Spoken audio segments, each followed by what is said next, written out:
আমি এখন যে গাছটির উপর বসে দোল খাচ্ছি এটি মূলত বাইন গাছ। বুঝতে পারছেন, এখানে বিনোদনের কোনো অভাব নেই।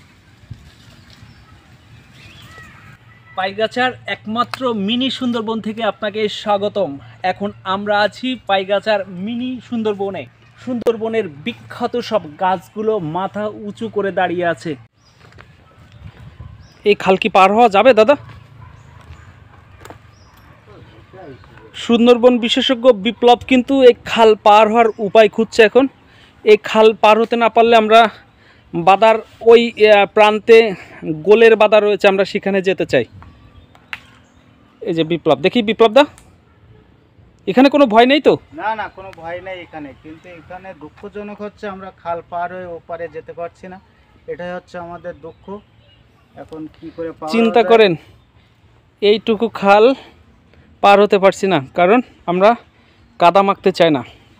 তবে পার হলে ওপরে কিন্তু আবারও শুকনা, কোনো প্রকার কাদা নেই। ছুটির দিনে সন্তানদের এখানে অবশ্যই ঘোরাতে নিয়ে আসবেন, আপনার পরিবারকে নিয়ে আসবেন। কেওড়া গাছ সাদৃশ্য এই গাছটির নাম উড়া। উড়া টক স্বাদের একটি ফল, বেশ গোল গোল ফল হয়। এটি উড়া গাছ, এখানে সব উড়া গাছ রয়েছে। শিববাটি ব্রিজ থেকে নেমে মাত্র 1 কিলোমিটার দূরেই কিন্তু এই মিনি সুন্দরবনের উপস্থিতি। পানি উন্নয়ন বোর্ড থানার সামনে এবং বাজারের মধ্যে দিয়েও কিন্তু এই মিনি সুন্দরবনে প্রবেশ করার অনেক সুন্দর পথ রয়েছে। আমি এখন আছি পাইগাছার মিনি সুন্দরবনে, আর এখানে যে গাছটি রয়েছে আমার ঠিক সামনে, এই ছোট গাছটি সুন্দরী গাছ। মাজালি মাজালি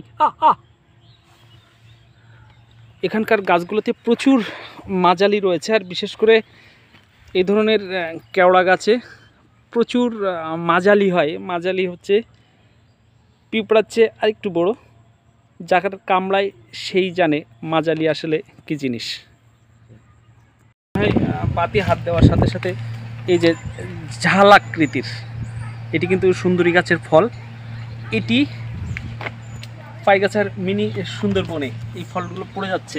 এই যে এটি সম্ভবত বাতি হয়ে গেছে, হাত লাগলে পড়ে যাচ্ছে। এটি পাইগাছার মিনি সুন্দরবনে আপনারা আসলে এই গাছগুলোর সাথে আপনাদের পরিচিতি হবে। এখানে আরও অসংখ্য গাছ রয়েছে। মিনি সুন্দরবনে অনেক বড় একটি জায়গা দখল করে রেখেছে এই কাঁটাযুক্ত গাছটি। আপনারা অনেকেই হয়তো জানেন না, এই গাছের নাম শিয়ালকাটা। শিয়ালকাটা গাছ আগে যারা আপনারা দেখেননি, এটি সেই শিয়ালকাটা গাছ। এটি কিন্তু পাইগাছার মিনি সুন্দরবনে কিন্তু এই গাছটি রয়েছে। এখানে ব্যাপক পরিসরে রয়েছে। এটি অত্যন্ত ঔষধি গুণ সম্পন্ন একটি গাছ, যার নাম শিয়ালকাটা গাছ।